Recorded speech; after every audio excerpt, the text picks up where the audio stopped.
Did you know that just 5% of the works represented in modern contemporary art galleries at major museums in the United States were created by women, despite the fact that women represent over 50% of the population of artists? The Cornell Fine Arts Museum at Rollins College presents Women and Abstraction now through August 2nd. More information can be found on their website, www.rollins.edu. Also ending on August 2nd is the Orlando Repertory Theater's production of Mary Poppins. For those of you who don't know, Mary Poppins is the story of the Banks family who live in London on Cherry Lane. Things are not going well for the family. The children, Jane and Michael, are out of control and are in need of a new nanny. When a mysterious young woman named Mary Poppins appears at their doorstep, the family finds that she's the answer to their prayers, but in a most unexpected way. Mary Poppins takes the children on many magical adventures, but Jane and Michael aren't the only ones she has a profound effect upon. Even grown-ups can learn a lesson or two from the nanny who advises that anything can happen if you let it. For tickets and information, call 407-896-7365 or visit orlandorep.com for more info. Central Florida Community Arts' 5th annual Summer Classical Season concert will feature the Brahms Requiem. The CFC Arts Classical Choir will perform the work, along with a full chamber orchestra. Said to be one of Brahms' most popular and beautiful pieces, it overturned the common concept of a requiem at the time by offering a new and positive vision, concentrating on comforting the living by conveying love and reincarnation and offering hope and encouragement for humanity. The Brahms Requiem will take place at 7:30 p.m. on Thursday, August 6th and Friday, August 7th at First Presbyterian Church of Maitland. Visit cfcarts.com or call 407-937-1800 for more information. You know what else is in Maitland? The Arts and History Museum's Maitland. Yes, it is. I was recently there, and I gotta tell you, I had no idea all the beauty that's there in Maitland. Oh, tell us more. Would you like to see? We can see. Yes. Ooh. This beautiful hidden gem is part of the Art and History Museum's Maitland campus, and we're going to walk across the street and meet the executive director, Andrea Bailey Cox. Come on.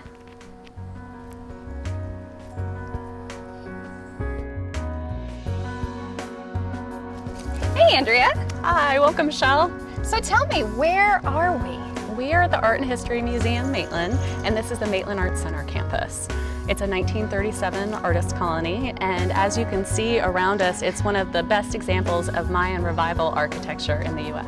It is gorgeous. Just moments ago, we actually saw an eagle come down from one of the trees and have a late morning snack, so that was cool. This is a gorgeous place, especially early in the morning. We get cranes, owls, all sorts of wildlife. So tell me a little bit more about this campus, because you've got more locations than just this one. We do. We operate 5 museums on 2 historic campuses. The Maitland Arts Center, which we're in right now, is our largest museum, and it is both on both sides of Packwood, and it is filled with education classrooms, artist studios, offices, a wonderful outdoor chapel. And then next door we have the Maitland Historical Museum and the Telephone Museum. Wow. Yes, the Maitland Historical Museum is really focused on personal legacies in the area and how that's reflective of the American experience. And the Telephone Museum is something that both children and adults love. Some people think Telephone Museum and they're kind of like, not so sure. And then they go in and they fall in love with it because everything's interactive. So you get to use 1910 technology all the way up to the rotary phones of the 80s and early 90s. And it's wonderful to see kids come in there and they have no idea what to do with the rotary phone. I know.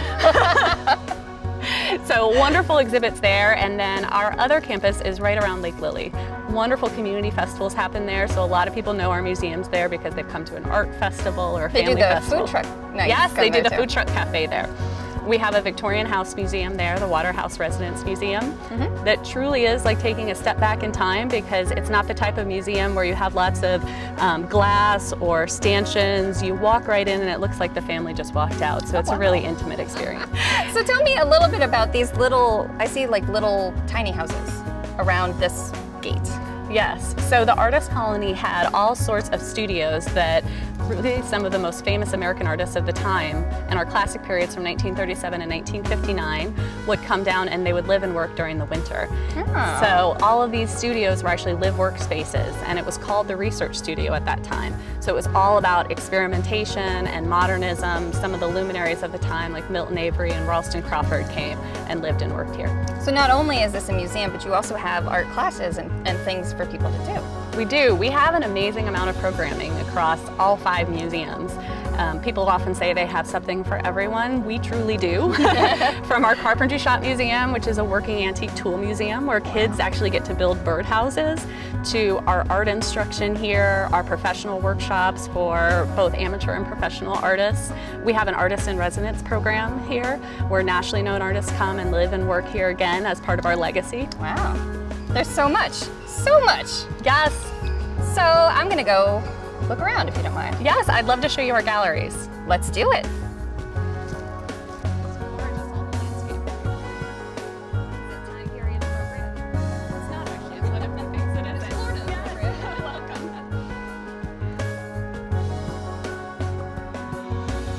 Andrea was just explaining to me that this is a permanent gallery here at the museum.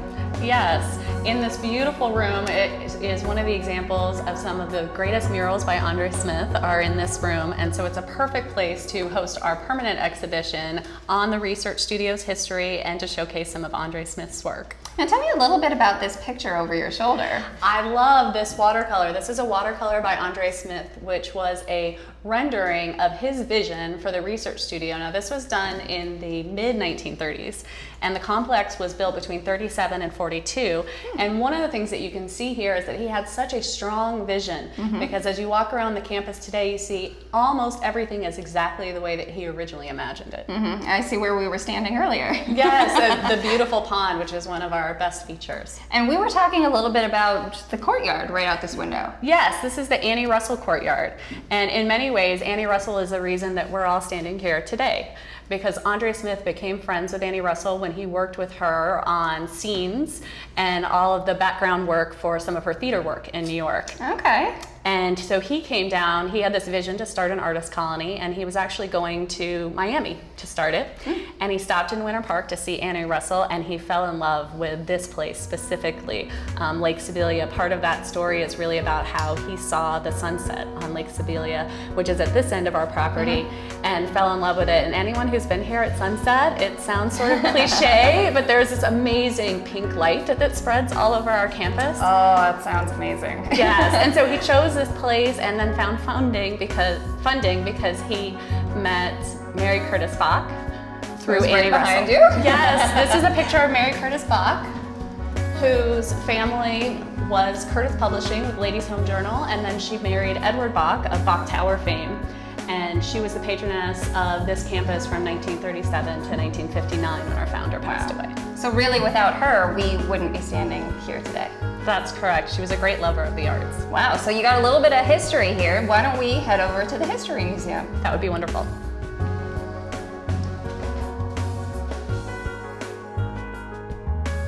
We are right next door to the Maitland Art Center here at the Maitland Historical Museum. So Andrea, tell me a little bit about what we can find here. Well, for the guests to the Art and History Museums Maitland, the Maitland Historical Museum is the great place to start. We are standing right now in our permanent exhibition entitled Legacies. And when they come here, they really get to see wonderful artifacts from local history, as well as learn about the personal stories that made a national impact and helped grow this town. Okay, very cool. And some of those personal stories are really reflective of all 5 of our museums. So you get to learn about Maitland's history in general, which is fantastic. There's great ties to Eatonville. And then you also get to learn about the story of the Maitland Art Center, where we just were, learn more about our founder, Andre Smith here. And then you get to learn about our telephone museum, which we talked a little bit about earlier. I think that I didn't mention at that time that the telephone museum is based on the legacy of the Galloway family. The Galloway family started the telephones in this whole Maitland Winter Park area out of the back of their grocery store in 1910. So just with 8 lines, started the Winter Park Telephone Company, which eventually was bought out by Bell South, and on and on and on to the telephone system that we have today. Wow, I wondered why there was a telephone museum. Now I know. Yes, very important technological revolution for the area right here in Maitland. We also talk about the Waterhouse family, which is representative of the Waterhouse Residence Museum and the Carpenter Shop Museum. And then what kind of events can people find here?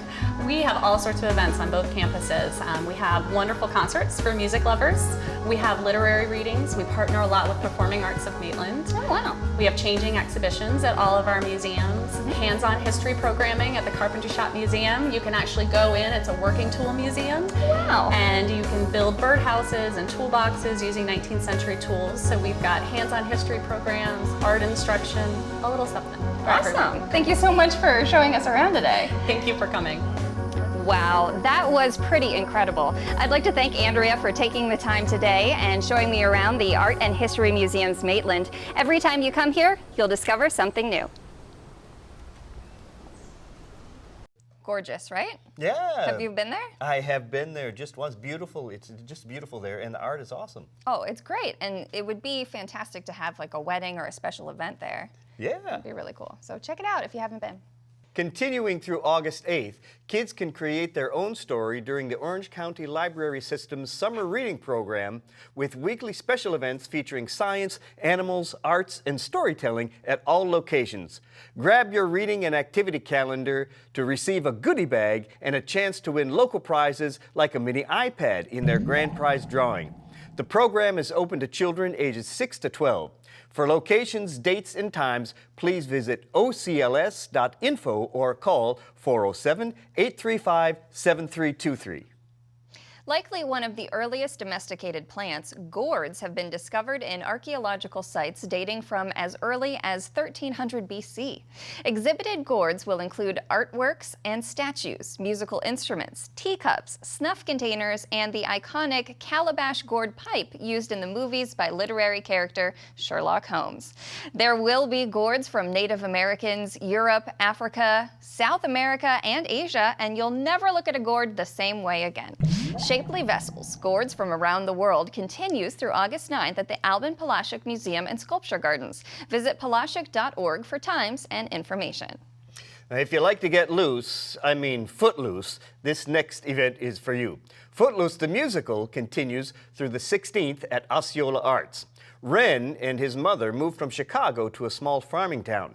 Ren is prepared for the inevitable adjustment period at his new high school, but nothing could prepare him for the rigorous local edicts, including a ban on dancing instituted by the local preacher, determined to exercise control over the town's youth.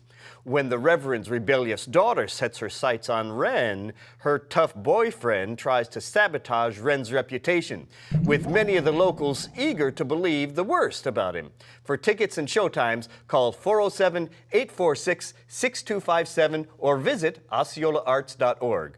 And finally, the Mad Cow Theater presents Clybourne Park, August 7th through September 6th. The before and after story, inspired by Lorraine Hansberry's play, A Raisin in the Sun, explores the issues of race and housing in modern and historic America. For information, you can visit madcowtheater.com. Wow, so I love the Mad Cow. I do as well. I just directed Explorers Club there, I guess it was several months ago. How Very fantastic. fun. Yes, indeed, yeah. That's really neat. Will you be checking out this one? Of course I will, every chance I get. Oh, very cool, very cool. Well, that's the perfect way to wrap up this week of events. If you have any that you'd like to share with us for next month, send an email to cafe@ocfl.net. Until then, I'm Michelle Wargo. And I'm David Russell. Remember to tune in next week to see what new and exciting events are going on in your community.